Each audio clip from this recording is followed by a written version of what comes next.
गुलगुल और चाचा ने गाय की कुर्बानी की। एक मजेदार कहानी। बकरा ईद का दिन था। फार्मर चाचा ने कहा, गुलगुल आज गाय की कुर्बानी है। गुलगुल की आंखें चमकी। चाचा जी मैं भी मदद करूंगी। ठीक है, गाय को पानी पिलाओ। गुलगुल बाल्टी लेकर गई। गाय ने देखा और भाग गई। गुलगुल पीछे भागी, गाय आगे भागी। पूरे गांव का चक्कर लगा। चाचा ने कहा, गुलगुल रस्सी पकड़ो। गुलगुल ने रस्सी पकड़ी। गाय ने जोर लगाया। गुलगुल हवा में उड़ गई। चाचा जी! आखिर में सब मिलकर कुर्बानी मुकम्मल हुई। गोश्त तकसीम हुआ, गरीबों को दिया, पड़ोसियों को दिया।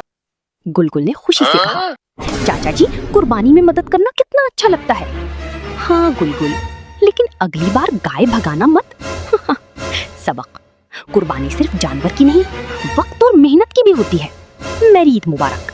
ईद उल अज़हा मुबारक।